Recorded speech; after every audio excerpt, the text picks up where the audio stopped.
I turned 12 on the set of my first film, The Professional. At that moment in my life, I too was discovering my own womanhood, my own desire, and my own voice.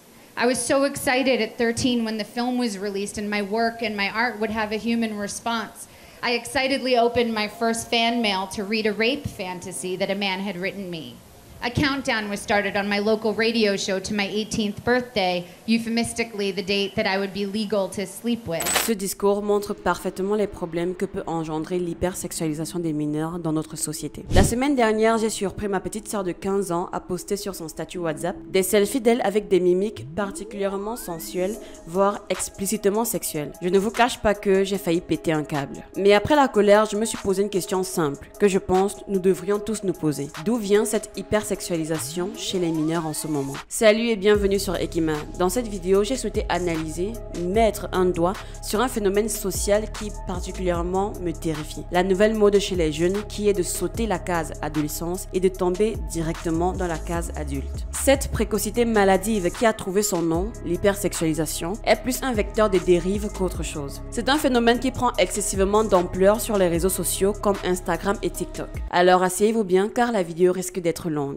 Déjà, commençons par définir ce que c'est que l'hypersexualisation. Selon le dictionnaire Larousse, l'hypersexualisation dans la société, c'est le fait d'accorder une place de plus en plus importante à la sexualité en multipliant les références à celle-ci dans l'espace public, médias, réseaux sociaux, publicité. En particulier, il s'agit d'une représentation sexualisée des adolescents et des enfants, filles particulièrement, à travers l'habillement, le maquillage, la gestuelle, qui exagère les stéréotypes de la féminité ou de la masculinité. Ce qui constitue un phénomène social jugé préoccupant. En 2006, la psychologue québécoise Sylvie Richard-Bessette a dressé une liste de plusieurs critères pour définir si une chose est liée à l'hypersexualité ou non. À l'intérieur, on y trouve une tenue vestimentaire qui met en évidence des parties du corps, des accessoires et des produits qui accentuent de façon importante certains traits et cachent de soi-disant défauts, des interventions chirurgicales qui transforment le corps en objet artificiel, des postures exagérées du corps qui envoient le signal d'une disponibilité sexuelle. La nouvelle mode, c'est être sexy. Pour le comprendre, il suffit d'un moteur de recherche et de quelques clics. Cherchez des images pour le mot écolier, puis pour le mot écolière. Entre les deux résultats, la différence saute aux yeux. D'un côté, des dessins naïfs d'enfants allant à l'école et de l'autre, des déguisements à connotation sexuelle, voire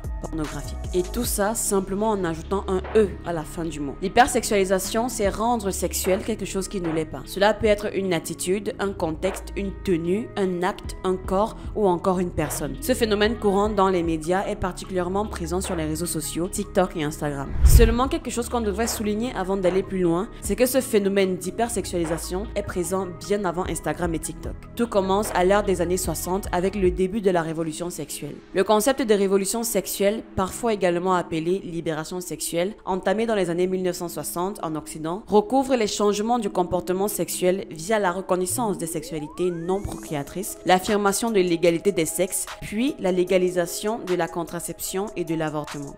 Grâce donc à cette révolution, la parole érotique s'est libérée, entraînant avec elle des répercussions positives, mais surtout négatives pour les mœurs. Le sexe aujourd'hui fait vendre. Il devient donc un élément marketing dans les publicités, les magazines ou encore les films. Le problème, c'est que tous ces médias ont aussi transmis des pseudo-critères de beauté qui se sont amplifiés avec les réseaux sociaux. Bien sûr, des réseaux comme TikTok et Instagram l'ont bien compris et ont mis en avant cette notion comme principal facteur de popularité. Pour ces deux plateformes donc, pour ces deux réseaux sociaux, beauté rime avec sensualité et popularité rime avec sexualité. Aujourd'hui, ce ne sont plus les chats qui gouvernent Internet, c'est bel et bien le sexe. Le corps qui prime sur la personnalité. Sur Instagram, la photo prime sur la vidéo. Pour plaire, il faut donc poster des photos qui prônent le culte du corps parfait. Point commun entre TikTok et Instagram, la mise en valeur du physique. Cette valorisation du corps par la réalisation de trains de sexualiser a pour but de plaire aux autres. Malheureusement, beaucoup le font pour suivre le mouvement de la société, peut-être pour se sentir plus accepté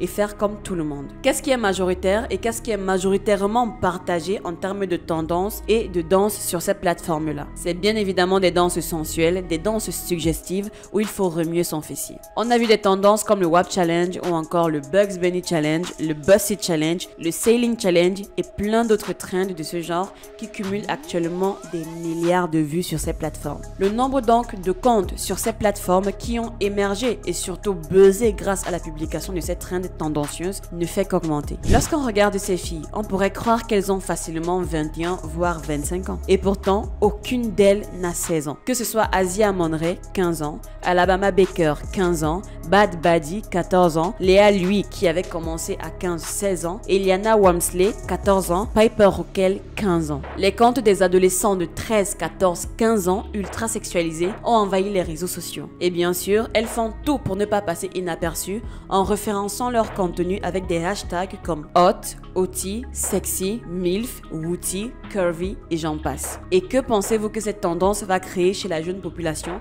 surtout féminine? Eh bien, ce sera un peu comme un signal comme quoi c'est normal qu'à 13, 14 ans, on se comporte, on se maquille, on s'habille comme une personne qui fait le double de notre âge. C'est comme je le disais en début de vidéo, les adolescents à partir de 12 ans commencent à sauter la case d'adolescence et veulent directement atterrir dans la case adulte. Le slogan désormais c'est « Sexy is the new cool », notamment sur TikTok dont l'algorithme est très différent des autres car c'est le temps de visionnage de la vidéo qui compte. C'est-à-dire que si vous regardez en boucle une vidéo de poney dans l'onglet pour toi, vous n'aurez que des vidéos de poney. Sauf que beaucoup de mineurs consomment du contenu TikTok. Quand ces adolescents donc regardent, prenons le cas d'une danse, sans qu'ils n'y prennent garde, la vidéo finit par dériver vers d'autres vidéos de danse beaucoup plus sexuelles. Et plus le temps passe, plus tu te retrouves avec un onglet pour toi entièrement rempli de vidéos hyper sexualisées, voire de contenu pornographique. Il faut souligner ici que sur TikTok, l'hypersexualisation n'est pas que banalisée ou alors normalisée. C'est devenu tendance. Il est là le problème principal. Résultat, pour être populaire, il faut faire ce genre de contenu, faire ce genre de danse sexualisée pour rapidement te permettre, sans trop prise de tête, d'augmenter ton nombre de vues et de likes. Et bien sûr, le must du must pour montrer que tu es sexuellement libéré, c'est de parler de sexualité de manière explicite et sans gêne, avec par exemple des story time bien spicy. Qu'est-ce qu'on ne serait pas prêt à faire pour les caméras vraiment? Et si vous pensez que cette dérive ne s'arrête uniquement que sur cette plateforme, alors vous êtes vraiment loin du compte. Instagram et TikTok ne sont que le début d'une longue et lente descente vers un style de vie vraiment dépravé.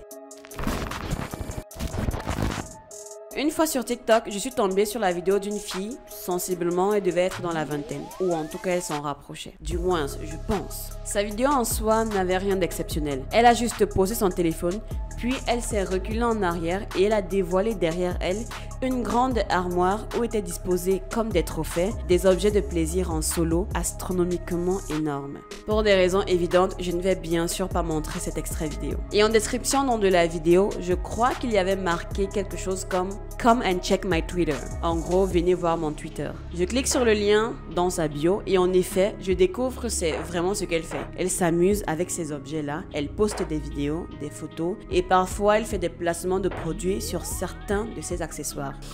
Et le nombre de followers qu'elle a, c'est juste ahurissant. Et bien sûr, pour voir d'autres vidéos plus exclusives, plus explicites qu'elle fait, il y a un lien sur son Twitter, actuellement X, qui vous redirige vers son OnlyFans. C'est là où on se dit, sur les réseaux sociaux aujourd'hui, vraiment, n'importe qui peut devenir influenceur en faisant n'importe quoi. Ils sont nombreux et surtout nombreuses à être passés de simples citoyens à personnalité publique seulement en quelques clics. Et vous n'êtes pas sans ignorer que ces plateformes, donc Mime et OnlyFans, sont baptisées aujourd'hui et à raison les Instagram du porno. Il y a donc un mouvement grandissant de personnes qui deviennent des entrepreneurs en ligne en vendant des nudes. Il ne s'agit plus ici de faire la mignonne, c'est le moment de retirer ses fringues, toutes ses fringues. Parce que oui, moins on en a, plus ça paye. Et ensuite, de poser de façon très explicite. Et ces plateformes, elles cartonnent. En mai 2023, la plateforme Mime avait déclaré avoir pratiquement 11 millions d'utilisateurs. C'est énorme.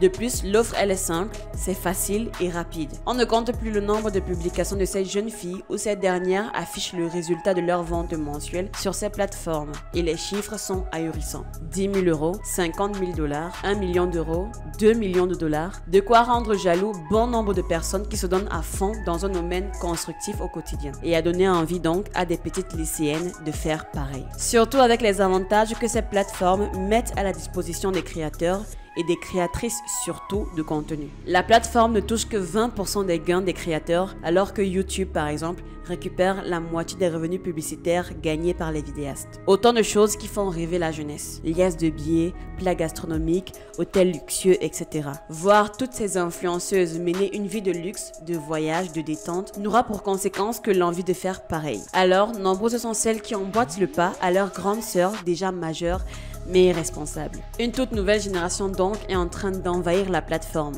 Il s'agit des mineurs. Bien que l'âge minimum requis soit de 18 ans, il serait apparemment assez facile de contourner les restrictions liées à l'âge. Elles sont donc nombreuses ces jeunes filles qui n'ont pas l'âge mais qui y font du contenu et sont payées, ignorant complètement les risques de cette exposition, surtout à ce jeune âge. Une enquête de la BBC aurait même révélé que des comptes d'enfants de 12 ans s'y retrouvent au plus grand plaisir de certains détraqués. Parce que oui, cette exposition est clairement une porte d'entrée pour des prédateurs sexuels. Il faudrait vraiment faire une note de rappel pour dire aux adolescents que les réseaux sociaux, ce n'est pas le monde des bisounours. Quand des enfants font des danses avec de grosses connotations sexuelles, ils sont sans le savoir à la merci de personnes très mal intentionnées qui peuvent faire leur apparition. Nous sommes sans ignorer que cette hypersexualisation favorise la plupart du temps la pédopornographie. Il existe plusieurs sites où ces pédophiles s'échangent des comptes, des vidéos ou encore des montages pornographiques à caractère pédophile. Sans compter les likes, ces prédateurs continuent d'encourager les jeunes utilisatrices en commentaire. Certains vont même jusqu'à contacter ces mineurs personnellement pour leur proposer des rendez-vous ou alors leur proposer de se lancer dans l'industrie des films pour adultes. Les pédos ont vraiment un problème.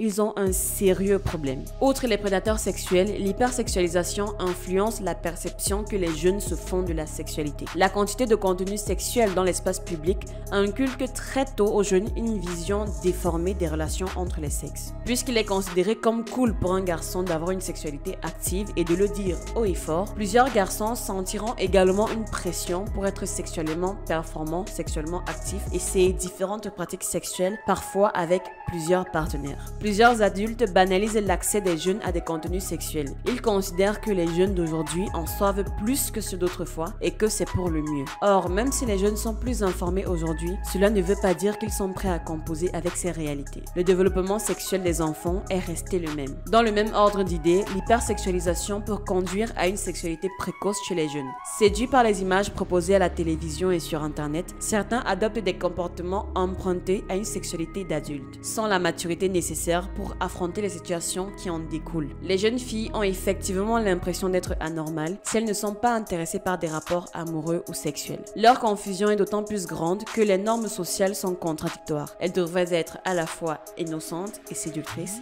vierges et expérimentées. Enfin, les médias influencent négativement la manière dont les filles et les garçons perçoivent leur corps. Beaucoup trop de dangers pour juste être populaire et se faire de l'argent facile. C'est triste, mais on ne le dira jamais assez. Ce que les réseaux sociaux prônent comme valeur sociale, ce n'est pas la réalité. Tu n'es pas un corps. Ta valeur ne se limite pas qu'à ton physique. Cette façon de penser contribue à une perte d'estime de soi, vu que l'on ne se considère intéressant que parce qu'on a quelque chose à montrer et qui nous rend désirables.